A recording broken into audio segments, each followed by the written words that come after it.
Porque agora a gente vai para um caso de família, e não é o programa Casos de Família, são as eleições municipais de São Paulo. O deputado estadual Eduardo Suplicy, ex-marido de Marta Suplicy, defende uma prévia entre filiados do PT para definir o candidato a vice de Guilherme Boulos na disputa para a Prefeitura de São Paulo. Eu conversei há pouco, antes de começar o jornal, minutos antes do início, com o Eduardo Suplicy. A Tesarbeck estava até do meu lado. Ele estava no aeroporto de São Paulo, de Congonhas, e o sinal não estava pegando direito. Então foi uma conversa aqui muito rápida. Eu perguntei a ele: Eduardo, deputado, o senhor quer prévias, quer disputar o posto de candidato a vice-prefeito de Guilherme Boulos? Ele me disse que é uma possibilidade a realização das prévias, mas que ele precisa primeiro conversar com Guilherme Boulos. Foi um passo um pouco atrás do que ele disse ao jornal Folha de São Paulo, a coluna Painel, porque inicialmente ele disse que sim, estava disposto. Agora ele disse que antes vai conversar com Guilherme Boulos. Eu até fiquei apreensivo, porque a conversa foi muito rápida, com problemas, mas o Pedro Venceslau, nosso analista de política, ouviu o mesmo de Suplicy, então eu fiquei um pouco mais tranquilo. Então, Eduardo Suplicy deve conversar com Guilherme Boulos para decidir se realmente leva adiante prévias ou não. Eu vou chamar nosso time de análise para analisar este cenário de casos de família e eu vou começar com a Juliana Lopes. Juliana, Eduardo Suplicy já defendeu prévias no passado, em 2001, quando ele queria ser candidato à presidência contra Luiz Inácio Lula da Silva. Luiz Inácio Lula da Silva ganhou as prévias, acabou sendo eleito presidente da República no seu primeiro mandato, mas isso gerou um problema muito grande no PT, um trauma. E desde então o PT não fala mais de prévias.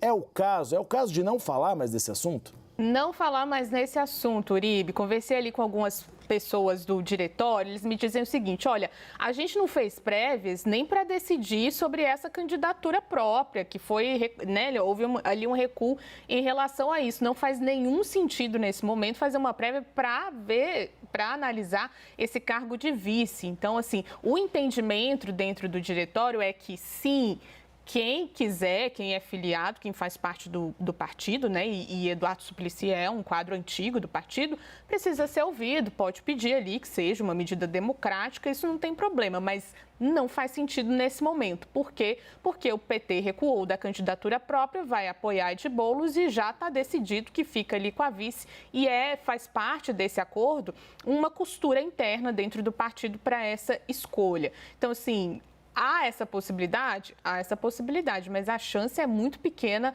disso acontecer. Aí me relataram o seguinte: mas Eduardo Suplicy vem reclamando dessa falta de diálogo, né, que ele não tem muito espaço para que essas ideias dele sejam colocadas. Isso aconteceu, inclusive, durante a campanha de 2022. Ele apareceu ali num evento, reclamou que não estava sendo ouvido, que não vai deixar de ser ouvido nesse momento, mas que essa medida vai ser muito difícil acontecer. O Iripita é o maior entendedor de eleições municipais aqui da CNN Brasil. Eu gostaria de fazer uma pergunta a ele a respeito dos potenciais eleitorais desses dois nomes. A gente tem Guilherme Boulos, que costuma ter um desempenho melhor, aí você me corrige se eu estiver errado, viu, Yuri? Numa classe média alta, mais de esquerda de São Paulo. E Marta Suplicy agregaria na periferia. Este eleitorado, essa classe média alta de alguns bairros de São Paulo, não seria o mesmo público de Eduardo Suplicy? Na verdade, Marta agregaria mais do que Eduardo, na sua avaliação? Eu concordo contigo, Uribe, porque o que acontece? E aí a gente precisa separar o que aconteceu na eleição de 2020, quando Guilherme Boulos chegou ao segundo turno e foi derrotado por Bruno Covas e Ricardo Nunes, e o que aconteceu em 2022, quando tanto Lula quanto Fernando Haddad, candidatos à presidência e ao governo estadual pelo PT, conseguiram sair vencedores na capital paulista. Não ganharam no estado de São Paulo, Jair Bolsonaro e Tarcísio de Freitas foram mais votados pelo eleitorado paulista, mas entre os paulistanos, Lula e Haddad conseguiram sair na frente. E foi justamente nesta retomada de um circuito, digamos assim, intelectual, cultural, digamos assim, né? Esta elite de classe média alta, que frequenta as universidades, né? Eu ouvi ontem no Palácio do Planalto essa expressão. O Guilherme Boulos já tem o eleitorado da USP e da PUC, né? Thaís Arbex também pode acrescentar, e do Baixo Augusta. Enquanto Marta Suplicy, de fato, quando a última eleição dela, 2016, teve regiões, distritos eleitorais da cidade de São Paulo, do extremo sul, que ela foi muito bem. Por coincidência, também é onde Guilherme Boulos tem uma atuação mais forte. Ali aquela região Campo Limpo, Capão Redondo, etc. Marta também tem um bom desempenho em algumas regiões do extremo leste da cidade, que Guilherme Boulos não foi tão bem quando disputou a prefeitura em 2020. Então, é nesse aspecto que pode, sim, ter essa conjunção de fatores. Eduardo Suplicy sempre teve uma votação mais pulverizada. Ele foi 3 vezes senador pelo estado de São Paulo, 24 anos na cadeira que atualmente está ocupada pelo senador Marcos Pontes. Ele detinha este mandato que era disputado individualmente, foi o vereador mais votado da cidade. Sempre foi um voto de opinião muito forte aqui na cidade de São Paulo, como foi também na eleição para a Assembleia Legislativa, em que foi o candidato mais votado do PT. Então, Eduardo Suplicy acaba sendo mais pulverizado e, nesse aspecto, teria muito mais coincidência de eleitores do que esse eleitorado que Marta Suplicy ainda preserva com o seu recall dessas políticas da gestão dela entre 2001 e 2004. A gente não pode esquecer também do pessoal que mora lá na Santa Cecília com piso de taco. Também é um pessoal que tem esse voto de esquerda progressista em São Paulo. O boné do MST, né? Exatamente, esse é o eleitorado. E aí, desculpa, só para te complementar, Uribe, fazendo então o contraponto de por que Bruno Covas ganhou 2020 e o que Ricardo Nunes não tem que Bruno Covas tinha. Justamente este eleitorado de um centro expandido aqui da cidade, não tão conservador, mas que estava com uma bronca ali do PT.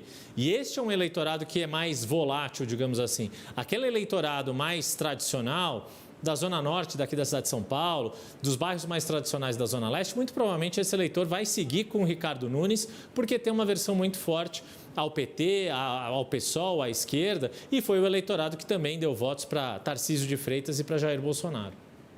Zarbex, temos uma data ou pelo menos uma expectativa dessa mega filiação de Marta Suplicy? Dessa refiliação, né, Uribe? O que me disseram é que há uma expectativa de que isso aconteça antes do Carnaval.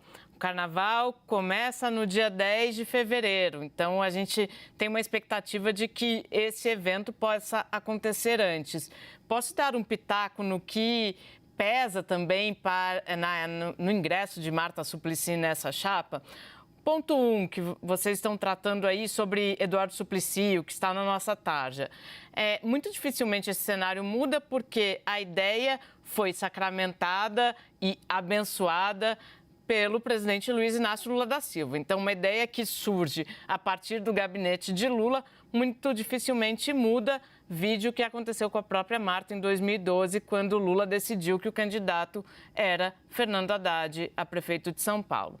E aí, mais do que o eleitor dessa periferia, o que me disseram que as pesquisas internas da campanha de Boulos, da pré-campanha de Boulos, já conseguiu identificar que ele precisava de alguém que demonstrasse esse caráter de administrador, alguém que tivesse experiência na administração pública, para contrapor ao perfil que ele é taxado de radical. Então, trazer Marta para essa chapa mostra que será uma chapa que conseguirá governar a cidade de São Paulo. Trará a experiência de Marta como prefeita, trará a experiência de Marta como ministra, como senadora. Então, é esse aspecto. Mais do que conversar especificamente com um determinado eleitorado, é isso que pesou. As pesquisas apontam que, com a vinda de Marta,